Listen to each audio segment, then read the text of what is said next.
I'm on tour with my friend Hans Zimmer. I'm waking up to the reality that there's an idiot who's gone viral on our iconic Nancy Ngonyama, misleading the world. I tried to engage him. There is the idea that being a comedian means you get away with everything. Not necessarily so. I'm a huge fan of comedy. From high school, I tried to engage this young man from Zimbabwe. I guess it's important to mention where he's from, just so it is clear that he's intentionally misusing the global platform of going viral, intentionally disrespectful and dismissing even my explanation to him of the context of Nancy Ngonyama, which is a cultural heritage and royal statement we made for years in honoring and welcoming a king. I wrote, performed, and produced. Exactly. So crazy thing is, I haven't even seen this video, and I thought maybe even himself might even have struggled to explain it, but then again, it's the rights of the song, So I'm glad he put it in a way that it's something that is cultural, So it's something that's why even myself, I went to like the European culture, the British and whatnot, all hail the king, all your highness. Those are their words of how they honor in welcoming their royalty, So now, this Ngonyama word comes from that, and then all of a sudden we need to accept that now it's lion. Ngonyama. I'm not even sure if my making a comment will go as viral as this idiot so-called comedian has gone viral, because it is in the world we live in for people to be sucked into distortions, misfacts, and untruths. It is rather painful to see an ignorant artist wannabe comedian promote ignorance, and it becomes so globally powerful. Can you pause me? I did try to engage this young man. He was.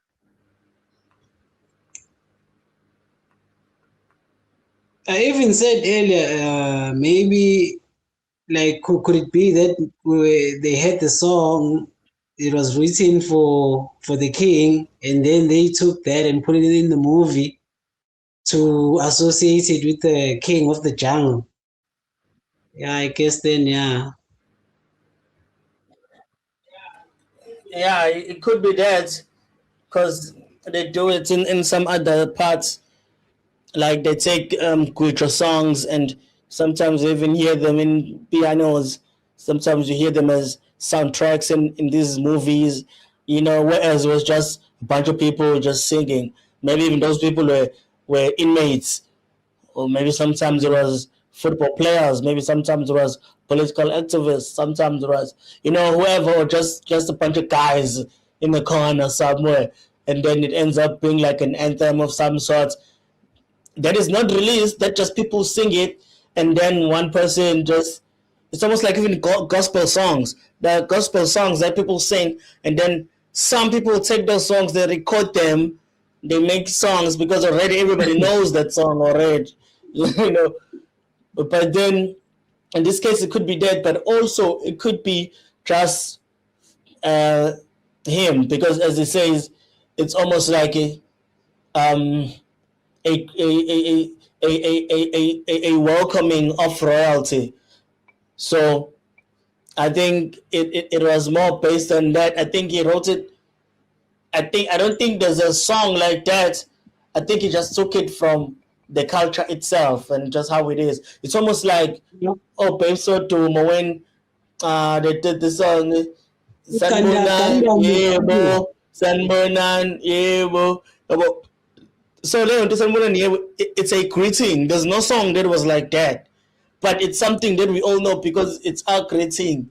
So we get it when we hear it in a song, but then it's almost like you can't say it's copyright or whatnot, because it's a normal thing, So I think he just made a song out of something that exists, versus maybe it was already a song, and it could be it was a song, we don't know.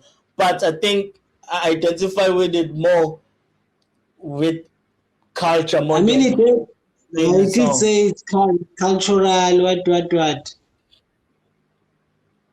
But And making an example with episode 2, it makes sense because, that's the way we greet each other. It's just that we haven't sang about it or say like using the same word. Same thing with this thing with one of the songs.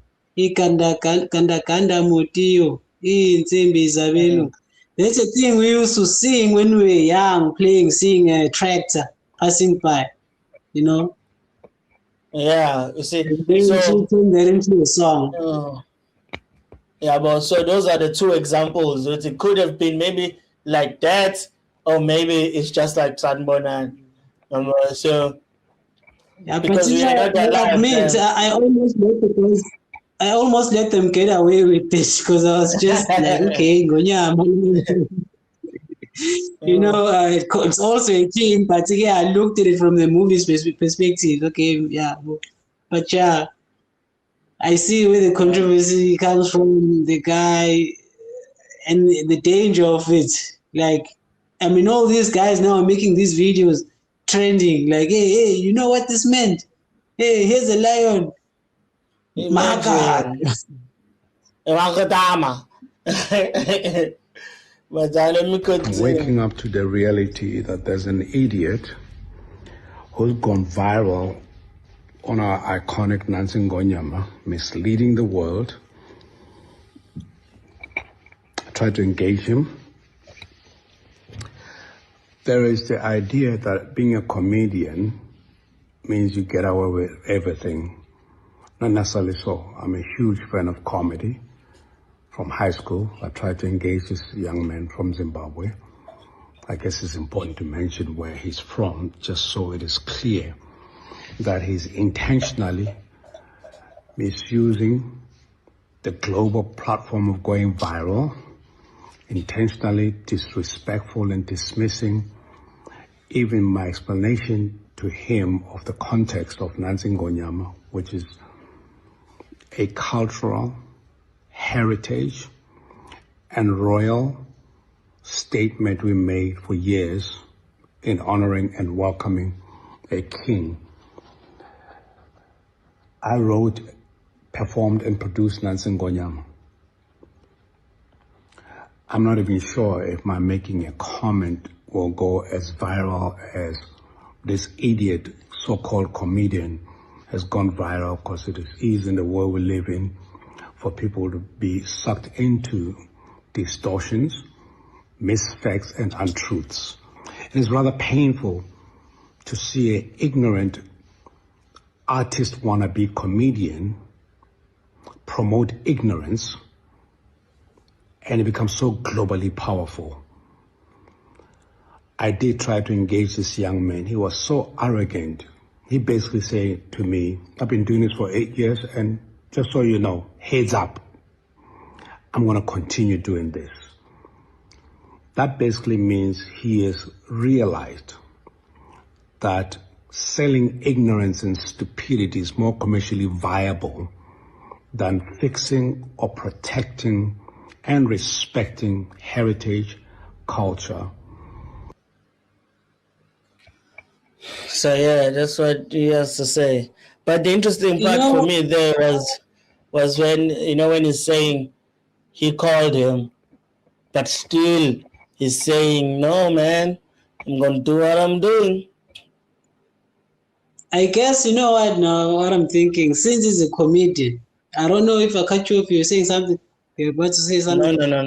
No, Kobe, no, I'm fine. He's a comedian, and him reaching out to him, giving him some clarity, he was ignorant. So I think because this thing went viral, and it's funny when he says, "Look, there's a lion, Maga." So, oh my God. so people just burst out in laughter, you know. So maybe it's working for him in that sense. So he decides to go with it. Here's another thing. This thing just sparked another thing in my mind. I'm not sure if you remember this thing where in New Orleans in the States, there are these people who call themselves Zulus. Every year, if I'm not mistaken, they parade. You know, in Brazil, they would parade with their thingies, they would dance like hot chicks and stuff. Yeah. So they parade like that in New Orleans. They call themselves Zulus, right? So this thing goes as far back as in the early 90s or in the mid 90s, if I'm not mistaken. They're saying they got this thing from their ancestors. They used to do this thing, you know, parade. They remember whatever, you know, it's sort of like cultural. But here's where this thing clashes with the South Africans and South African culture. Like a lot of South Africans, including white South Africans, even all racial spectrum in South Africa, were creating videos, trying to educate these people. Like, hey, you're calling yourself Zulus, you paying attribute to the Zulu culture and whatnot, but you're doing it incorrectly because, first of all, this is not how the Zulus dress, because they were dressed totally different from how we dress. You know, they would paint themselves like native Indians, something like that, and then put all these plastic things. Not even they don't even resemble Ipesh, you know. They were like, okay, you know how like long time ago in the States, how white people will paint their faces black or whatever to associate. That thing was associated with racism. So it was that style of painting, white paint, black paint.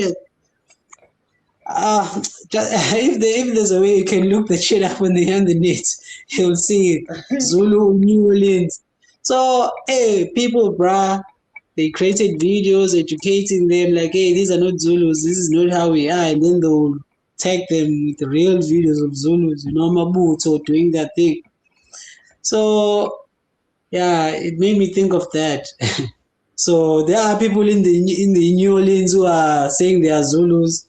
They parade streets every year. They dress differently. There's nothing in what they're doing that resembles the Zulu culture, but they are calling themselves Zulus. And it's been passed down from generation to generation by their ancestors.